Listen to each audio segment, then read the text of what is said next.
अभी हम लोग इन शब्दों को देख रहे हैं। एक्चुअली इससे पहले हमने बालक का शब्द रूप देखा था, अभी हम लोग राम का शब्द रूप देख रहे हैं। चूँकि मुझे लगा कि इस रूप को भी आपको बताना ज़रूरी है। क्यों ज़रूरी है? इस रूप को मैं लिख रहा हूँ, पूरा कर दे रहा हूँ, फिर इसमें आपको बताएंगे कि इस रूप को लिखने की हमें क्यों आवश्यकता महसूस हुई। ठीक है, रामेशु, ठीक है। इसके बाद है हे राम, हे राम, हे रामौ, हे रामौ, हे रामा।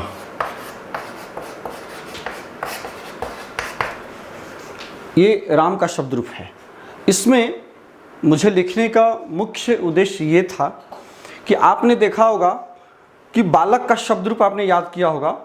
इससे पहले मैंने लिखा है, आपने स्क्रीनशॉट लिया था, उससे इसको थोड़ा सा कंपेयर करके देखिएगा। वहाँ पर देखिएगा कि रामेन तृतीया के एक वचन में, वहाँ पर क्या था?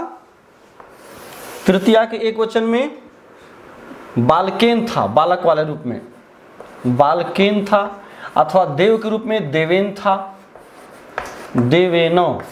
यहाँ ध्यान दीजिएगा कि बालकेन, देवेन, चूंकि आप तो याद तो कर लीजिएगा लेकिन लिखने में आपको परेशानी हो सकती है। यहाँ पर देखिए दंत न है दोनों में, देवेन, बालकेन, दोनों में दंत न है। जबकि यहाँ यदि आप देव का रूप याद कर लिए, बालक का रूप याद कर लिए और उसी के अनुसार यदि आपको राम का रूप चलाना पड़ेगा तो आप भी वही लिखिएगा जो कि यहाँ दंत न लिखा हुआ है। नहीं, यहाँ पर यही ध्यान देने की बात है। बहुत छोटी सी बात है लेकिन चूंकि इसको जानना जरूरी था इसलिए हमारे दिमाग में बात आई कि मैं इसको बता दूं, इसलिए मुझे ये राम का रूप लिखना पड़ा। वास्तव में यहाँ पर संधि का नियम लागू होता है। यहाँ पर संधि का नियम लागू होता है। उसमें है कि रसाभ्याम नोनः समान पदे, एक सूत्र है जो कहता है, मैं सिर्फ उसके उन सूत्रों की मैं संक्षिप्त में केवल व्याख्या कर दे रहा हूँ, बहुत ज़्यादा विस्तृत चर्चा नहीं करके। वहाँ पर कह रहा है कि यदि इस नौ से पहले, वास्तव में ये शुरू में दंत न ही आया था, ठीक है ना। जैसे ये रूप बनता है तो मूल शब्द क्या है? जैसे बालक हो गया, राम हो गया, तो ये जो बालक या राम देख रहे हैं ये वास्तव मूल शब्द वही रहा। अब देखिए जब इसमें अंतिम जो प्रत्यय लगने वाला है तो जैसे एन लगता तो वास्तव में ये आने वाला जो न था वो दंत न था, लेकिन उस दंत न से पहले क्या आया है? र आया है। तो वही सूत्र कहता है कि यदि इस न से पहले कोई भी मूर्धन श हो या फिर र हो, ठीक है ना, इस दंत न से पहले क्या हो? यहाँ भी हो सकता है, इससे पहले यहाँ भी हो सकता है। तो मूर्धन श हो अथवा र हो, री हो, तो उसके बाद जो पद के अंत में आने वाला ये जो न है वो कैसा न होगा? मूर्धन न होगा, जो कि यहाँ पर आया हुआ है। देखिए ये जो है मूर्धन न यहाँ पर हो गया है, ये दंत न यहाँ नहीं हुआ। यहाँ पर देखिए बालकेना में इस न के पहले कहीं र है, क है, ल है, ब है, कहीं मूर्धन श भी नहीं है अथवा र भी नहीं है, इसलिए यहाँ पर दंत न ही रह गया। ठीक है, इसलिए यहाँ पर दंत न रह गया। यहाँ भी देखिए देवेन में इस न के पहले व है और द है, यहाँ पर र या मूर्धन श नहीं है। ठीक है, तो यही स्थिति यहाँ भी है। देखिए षष्ठी के बहुवचन में रामा नाम, ठीक है ना, यहाँ पर क्या था? बालका नाम, दंत न था। इससे पहले जो आप देवा नाम या बालका नाम में दंत न लिखा हुआ होगा, आप देखिएगा, ठीक है ना। यहाँ देखिए नाम में क्या लगा है? दंत न है, जबकि यहाँ पर क्या है? मूर्धन न है। ठीक है, ये मूर्धन न है। तो यहाँ पर मूर्धन न क्यों हुआ? वही कारण, इस न से पहले क्या आया है? र आया है। लेकिन ये बात ध्यान देने की है कि ये र या मूर्धन श कब हो? कहता कि एक पद में होना चाहिए, ठीक है ना, अलग अलग पदों में नहीं होना चाहिए। जैसे कि राम एक पद है, रामा नाम एक पद है, अगर यही अलग अलग होता तो वहां पर नहीं हो सकता है, ठीक है ना। तो एक पद में होना ये जरूरी है, तब जो है ये जो दंत न था वो मूर्धन न में बदल गया। ये भी एक पद में है लेकिन इस न से पहले देखिए र है या मूर्धन श है, दोनों में से कोई भी वर्ण नहीं है, इसलिए दंत न ही रह गया, मूर्धन न में परिवर्तित नहीं हुआ। लेकिन चूंकि वहां पर इस न के पहले यहाँ पर र आया है, इसलिए ये जो मूर्धन न है, दंत न जो था वो मूर्धन न में चेंज हो गया। ठीक है, एक प्रश्न उठता है इसमें कि आप देखिएगा जहाँ भी न आया है वहाँ पर तो मूर्धन न हो गया है, लेकिन द्वितीया के बहुवचन में भी तो न है, लेकिन ये मूर्धन न में चेंज क्यों नहीं हुआ? नहीं, इसे भी तो मूर्धन न में चेंज हो जाना चाहिए, है ना। ध्यान ये देना है कि यहाँ पर ये जो न है वो न अंतिम न है, इसके बाद कोई भी स्वर या व्यंजन कोई वर्ण उसमें नहीं लगा हुआ है। पदांतस्य उसमें एक सूत्र आता है, कहते यदि वो पद के अंत में यदि वो दंत न होगा तो उसमें कोई परिवर्तन नहीं होगा। देखिए यहाँ पर न हलंत लगा है, लेकिन इसमें देखिए न के बाद अ स्वर लगा है। यहाँ भी रामायण में न में अ है, तभी न पूरा हुआ है। ठीक है ना, तो इसलिए यहाँ पर रामायण में चूंकि न शब्द जो है अंतिम वर्ण है, पदांत है, इसलिए ये न जो है मूर्धन न में चेंज नहीं हुआ। तो मूर्धन न में चेंज होने के लिए जरूरी क्या है कि उससे पहले उसके बाद कोई न कोई वर्ण स्वर का होना चाहिए। यदि इसमें कहीं कोई बाद में कोई स्वर नहीं है तो फिर वो नहीं होगा। ठीक है ना, जिस तरह से यहाँ रामायण में नहीं हुआ है। ये बातें बहुत ज़रूरी थी आपको बताना, इसलिए मैंने इस रूपों से हटकर मैंने ये रूप दिया, क्योंकि यहाँ पर कई जगह संधि के नियम लागू होते हैं, इसे जानना आपको जरूरी था। ठीक है, अब हम लोग धातु रूप की चर्चा करेंगे जो कि बहुत इंपॉर्टेंट है। ठीक है, चलिए अब धातु रूप देखते हैं। धातु रूप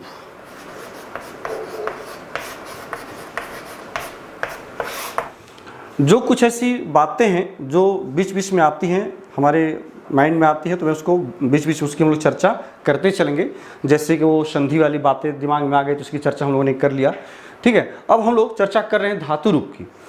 वास्तव में जैसा कि मैंने पहले ही आपको बताया था, धातु रूप क्या है, जिसको हम लोग हिंदी में क्रियापद कहते हैं, उसी को संस्कृत में हम लोग धातु रूप के रूप में उसे हम यूज करते हैं, प्रयोग करते हैं वाक्य में। सामान्यतः ये माना जाता है कि संस्कृत में सभी क्रियाओं की जो संख्या है वो 2000 है। ठीक है ना, मतलब हमारे द्वारा जो क्रियाएं प्रयुक्त की जाती हैं, जितना मनुष्य पूरे क्रिया करता है वो 2000 क्रियाएं हम लोग करते हैं। ठीक है ना, ऐसा अपना मानना है ये हमारे संस्कृत पद्धति में। तो सोचिए कि 2000 क्रियाएं हैं, तो 2000 क्रियाओं को याद करना भी, उसके रूपों को याद करना भी इतना आसान नहीं है। तो आसान है, आसान किस लिए है, कैसे है? क्योंकि यदि उसके सूत्रों को यदि हम लोग देख लें, जो धातु रूप जो चलता है, जिस तरह से सदरूप में प्रत्यय लग करके 21 रूप बनते हैं, उसी प्रकार से धातु रूप में भी उसमें अलग अलग लकार का प्रत्यय लग करके अलग अलग धातु रूपों का निर्माण होता है। तो इन चीज़ों को हमें ध्यान में रखना होगा, तभी उसके रूप को हम अच्छी तरह से याद कर सकते हैं। ठीक है, वास्तव में टोटल जो धातु का जो गण का जो विभाजन किया गया है, टोटल 10 गण में उससे विभाजित किया गया है क्रिया को, धातु रूप को। ठीक है ना, लेकिन हम लोग जो पढ़ते हैं मुख्यतः जिससे कि हमारा काम चल जाता है, वो वास्तव में 5 ही ऐसे लकार हैं जिसको पढ़ने से हमारा काम चल जाता है।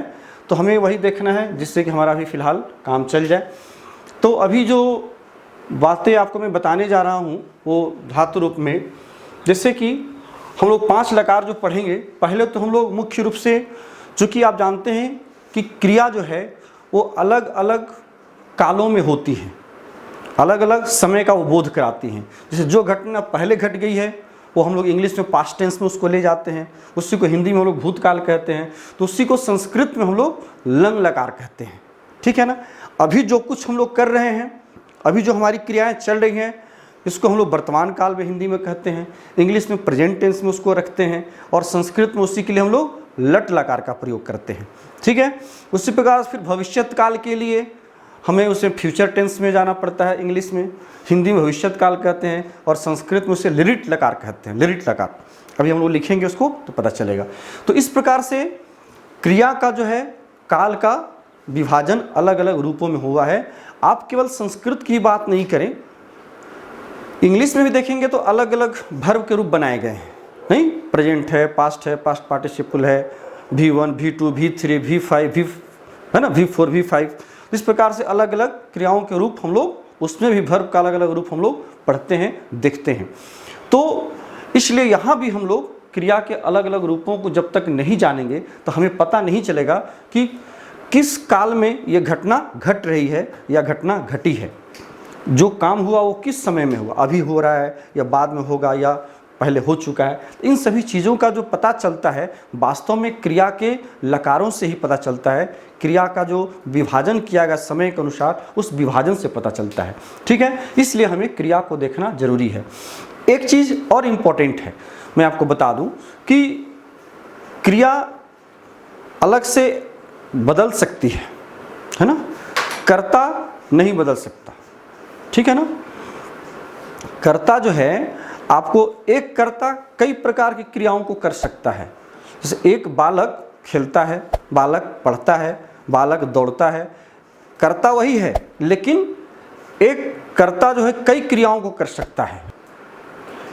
क्रिया का कोई लिंग नहीं होता, वो स्त्रीलिंग पुल्लिंग, बालकः पठति, बालिका पठति, बालक भी पढ़ता है अथवा बालिका भी पढ़ती है ना। जबकि हिंदी में अंतर आ जाता है, नहीं, लड़का पढ़ता है और लड़की पढ़ता है, नहीं, लड़की पढ़ती है। मतलब वहाँ पर कर्ता अगर थोड़ा सा अगर बदल गया तो क्रिया भी हिंदी में बदल जाती है, जबकि संस्कृत में ऐसा नहीं होता। संस्कृत में बालकः पठति, बालिका पठति, है ना। तो इसमें लिंग का कोई अंतर नहीं होता है, ये इसमें एक फ़ायदा है। तो इस प्रकार से इन चीज़ों को हमें पहले जान लेना चाहिए। चूँकि बातें दिमाग में आ गई तो मैं चूँकि बता दिया, हो सकता है कि आगे दिमाग में नहीं आती बातें। चलिए अब हम लोग जो क्रिया के रूपों को जो देखेंगे, जैसे मान लें हम एक सबसे सिंपल लेते हैं सब पठ धातु का रूप, ठीक है ना। ये पठ मतलब पढ़ना, बहुत प्रसिद्ध है, क्योंकि पढ़ाई का काम चल रहा है इसलिए पठ को। तो इसको हम लोग यदि लट लकार का रूप देखें, है ना, लट लकार का रूप, तो पठ से वास्तव में पठ धातु है ना, और पठ से ती प्रत्यय लगाते हैं तो रूप बनता है पठति। ये तिंग के अंतर्गत आता है। जितने सभी धातुओं में जो प्रत्यय लगते हैं इसको हम लोग तिंग प्रत्यय करते हैं। टीप तस झी, सिप थस थ, इस तरह से सारी जो रूप हैं वो पूरा दशो लकार तक वो चला जाता है। तो यहाँ भी तिप में ती बसता है तो पठती, पठतः, पठन्ति, है ना, पठसि, पठथः,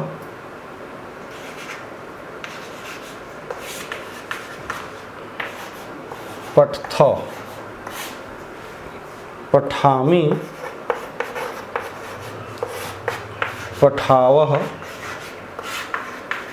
पठामः।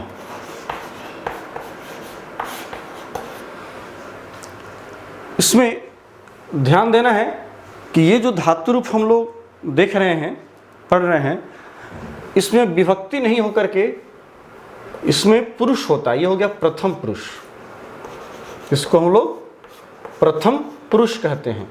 ये हो गया मध्यम पुरुष, ठीक है, और ये हो गया उत्तम पुरुष, ये हो गया उत्तम पुरुष।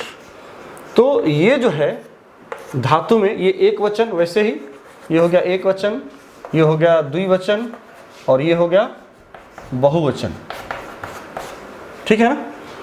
पठती, पठता, पठन्ति, ये जो है अब एक वचन में यदि आप देखिए तो ये रूप हुआ, द्विवचन में ये रूप हो गया, ये हो गया आपको प्रथम पुरुष एक वचन का, ये हो गया मध्यम पुरुष एक वचन द्विवचन बहुवचन का, नहीं हो गया उत्तम पुरुष का।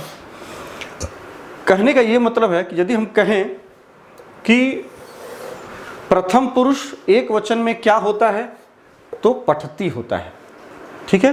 प्रथम पुरुष एक वचन में क्या होता है तो पठती, पठती। इसका उच्चारण थोड़ा हम लोग कई बार अशुद्ध कर देते हैं, पठती ह्रस्व उच्चारण होना चाहिए। पठतः, पठन्ति, ठीक है, पठन्ति, पठसि, पठथः, पठथौ। यहाँ पर ध्यान रखेंगे, इसको बहुत बच्चे पठत पढ़ते हैं, लेकिन यहाँ पर थ में अ स्वर लगा हुआ है, तो इसलिए हमको थ का पूरा उच्चारण करना चाहिए, पठथौ। फिर है पठामि, पठावः, पठामः, इस तरह से।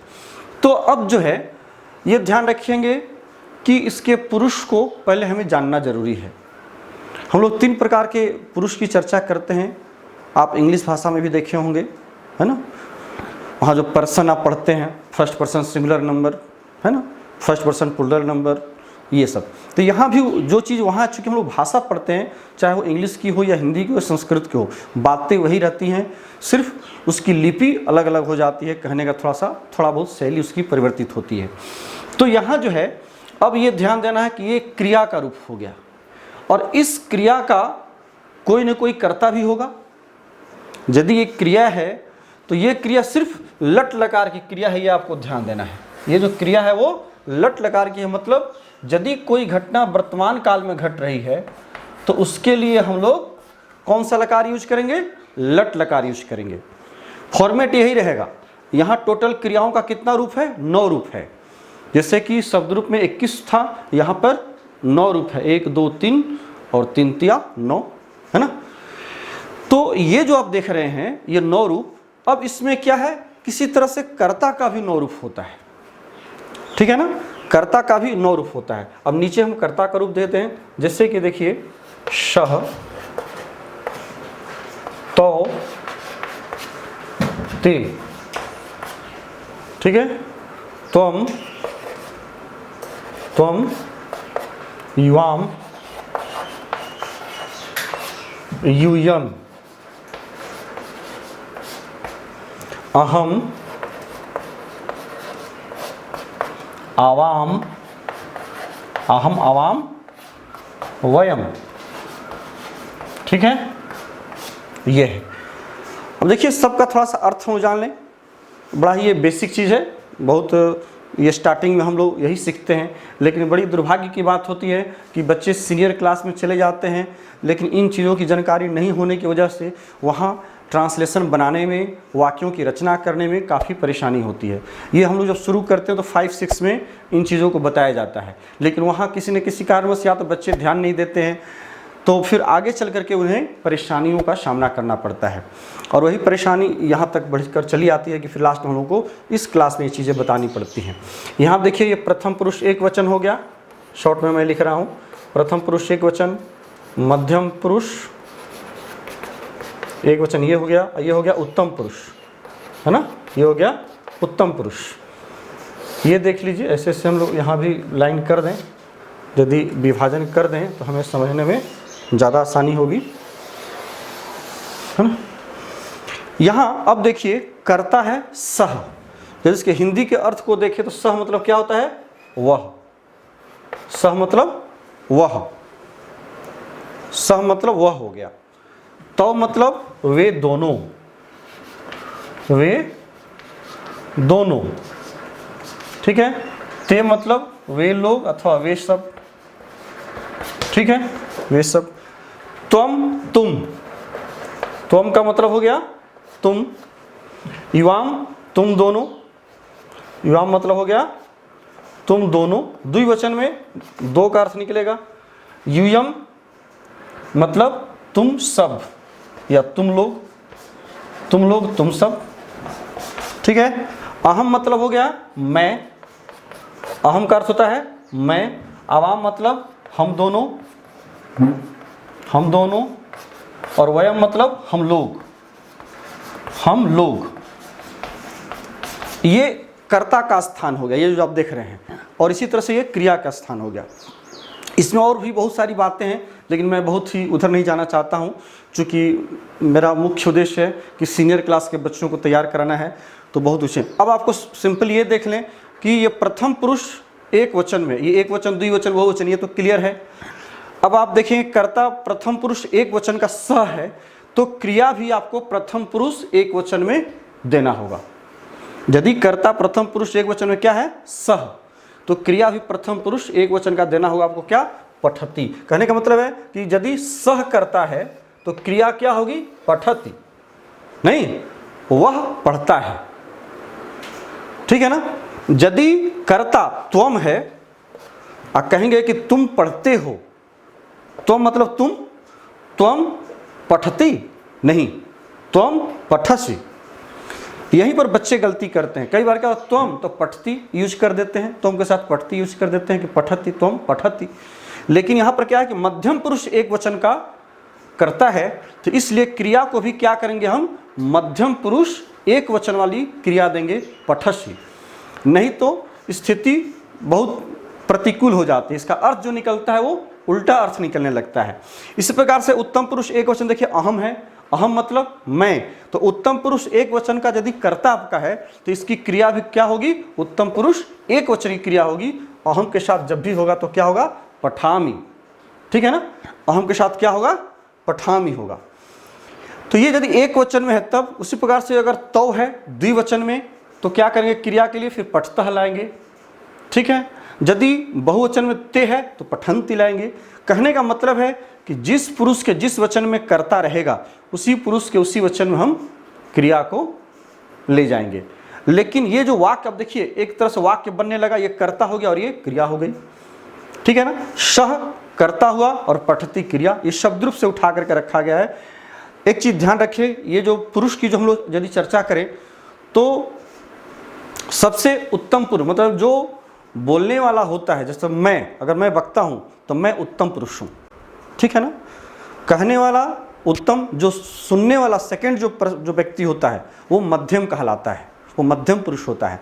और जिसके विषय में हम लोग चर्चा करते हैं, जो अन्य व्यक्ति होता है उसको हम लोग अन्य पुरुष या प्रथम पुरुष कहते हैं, है ना। मतलब उसके विषय में हम चर्चा करें, वह, तो वह जो हुआ वो थर्ड पर्सन, जो इंग्लिश में हम लोग कहते हैं, जो इंग्लिश में लोग कहते हैं थर्ड पर्सन, तो वो अन्य पुरुष होता है जिसके विषय में हम लोग बातें करते हैं, जिसके विषय में हम लोग चर्चा करते हैं, ठीक है। तो यहाँ भी वही चीज़ है, तो उसके अनुसार जो है हमने पुरुष के अनुसार हमें उसकी क्रिया का भी निर्धारण करना चाहिए, ठीक है। हमें लगता है कि बहुत ज़्यादा ये कठिन नहीं है। अब इस तरह से आप यदि ध्यान दें तो आप वाक्यों को बना सकते हैं। अब कहें कि वे दोनों पढ़ते हैं, आपको एक वाक्य बनाना है तो तौ पठतः, कहेंगे वे लोग पढ़ते हैं तो ते पठंती, कहेंगे तुम दोनों पढ़ते हो तो तुम दोनों का क्या हो गया, युवाम, तो युवाम पठथः, है ना, यूयम पठथ, है ना, अहम पठामि, आवाम पठावः और वयम पठामः। यदि हम ये कहें कि त्वम पठति तो ये मैच नहीं करेगा, नहीं मैच करेगा, नहीं करेगा, क्योंकि करता है मध्यम पुरुष एक वचन का और क्रिया दे रहे हैं प्रथम पुरुष एक वचन का। ठीक उसी प्रकार से जिस तरह से कि हम इंग्लिश में कहें कि आई इज गोइंग, नहीं, आई इज गोइंग और ही एम गोइंग, दोनों का तालमेल कितना अटपटा सा लग रहा है। सुनने वाला भी कह रहे क्या बोल रहा है, ही के साथ इज लगना चाहिए तो ही के साथ एम लगा रहा है ना। वही स्थिति यहाँ है। अब त्वम के साथ सी लगना चाहिए, सी प्रत्यय वाला रूप आपका क्रिया का लगना चाहिए, तो आप कहाँ का लगा रहे हैं, ती का लगा रहे हैं, प्रथम पुरुष का। तो इस प्रकार से दोनों का जो मेल है वो गड़बड़ हो जाता है। जिस तरह का करता उसी फॉर्म में क्रिया को भी रखना है जिस फॉर्म में करता है, ठीक है। इस तरह से हम लोग छोटा छोटा वाक्य बनाना सीख लेते हैं और वाक्य की रचना हमारी शुरू हो जाती है। तो कहने का मतलब कि वह पढ़ता है। अब देखिए, अब ये तो सिर्फ लट लकार की बात हुई, अब ये चेंज होगा, लेकिन अब ये चेंज नहीं होगा, कर्ता का यही फॉर्मेट होगा। फर्क सिर्फ इतना है कि जहाँ पर हम सह दिए हैं, सर्वनाम है, चूंकि सभी के सभी सर्वनाम का रूप लिया गया है, यहाँ पर संज्ञा भी आ सकता है। तो संज्ञा में शब्द रूप वाला जो रूप हम लोग चलाते हैं, जैसे देवः देवो देवाः, तो हाँ एक वचन, द्विवचन, बहुवचन, जो कर्ता कारक का जो रूप होता है, तो उसके अनुसार हम लोग फिर क्रिया को बैठाते। जैसे रामः तो पठति, रामौ तो पठतः, रामाः तो पठन्ति, बालकः एक वचन में है तो पठति, बालकौ तो पठतः, बालकाः तो पठन्ति। तो इस तरह से हम लोग शब्द रूप के अनुसार वहाँ जो संज्ञा है तो संज्ञा के अनुसार उसको एक वचन, द्विवचन, बहुवचन रखते हैं। और यदि पर्सन है, यदि पुरुष के अनुसार यदि आप सर्वनाम का रूप चलाते हैं तो इस तरह से होता है, ठीक है। तो अब इसमें हम लोग बहुत ज़्यादा विशेष नहीं जाएंगे और फिर इसके बाद इसके क्रियाओं को हम लोग फिर लंग लकार का रूप हम लोग फिर देखेंगे, ठीक है। तो हमें लगता है कि इसमें काफ़ी कुछ क्लियर हो गया होगा। अब ये हम लोग सिर्फ अभी वर्तमान काल की बात किए, तो इसलिए लट लकार का रूप। अब आपको क्रिया का कौन सा लकार याद करना है, अब आपको लंग लकार हम लोग देखेंगे, ठीक है। तो लंग लकार हम लोग अब नेक्स्ट वीडियो में देखेंगे इसके रूपों को। हमें लगता है कि उसके बाद बहुत हद तक इसको हम लोग क्लियर कर लेंगे। फिर नेक्स्ट उससे आगे जो हमारा सिलेबस है उसको हम लोग देखेंगे। तब तक के लिए धन्यवाद, बहुत बहुत धन्यवाद।